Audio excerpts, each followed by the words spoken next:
Welcome in, welcome all. Thank you all for coming on through to my channel. One's Fear Us, They Fear One Us. If anyone can hear, give me a um, a one down in the comments or something like that, so I can know that you all can hear me clearly before I begin our discussion with the topic of Iran firing back.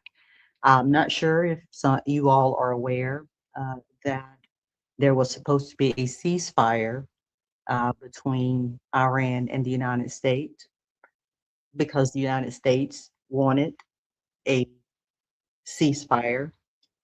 Uh, Iran was okay with not even stopping where they were going with it because, for the most part, Iran has been stomping the brakes off of America.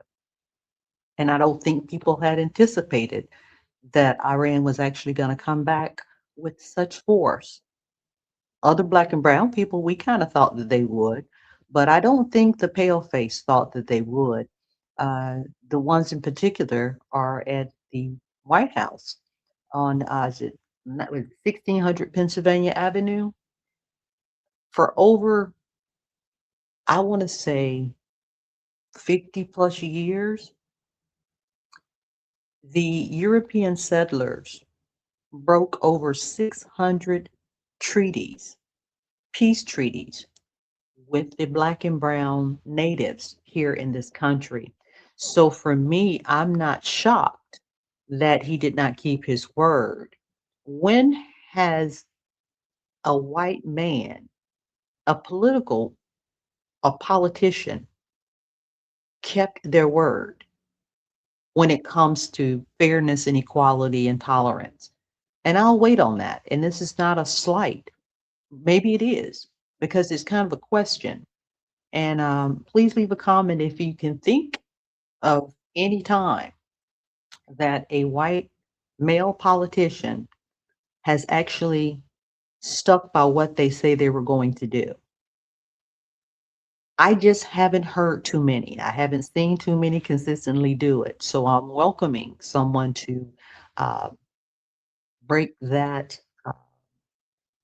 I guess that would be a hypothesis.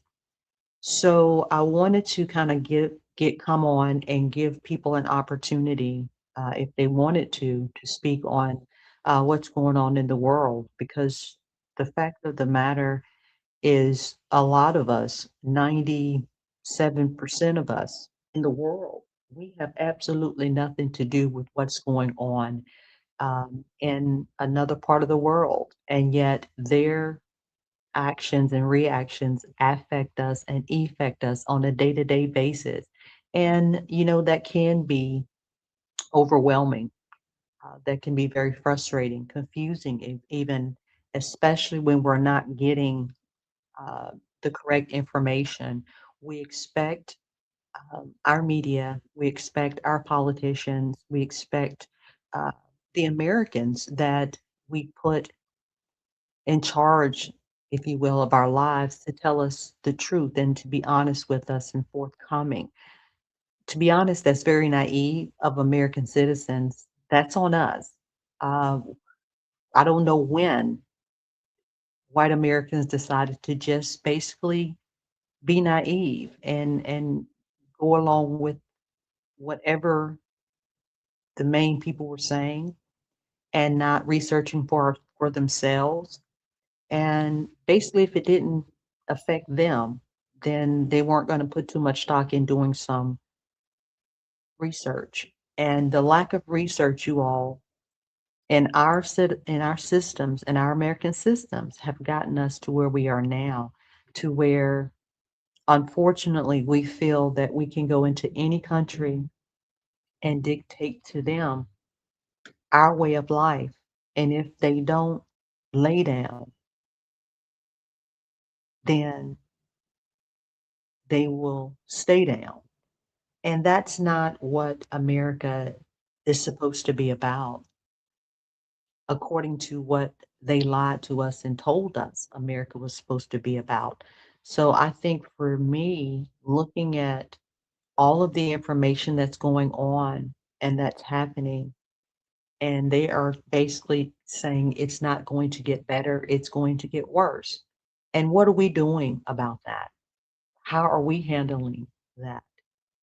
Just something to think about. I'll come back on later. Until next time, Ashe.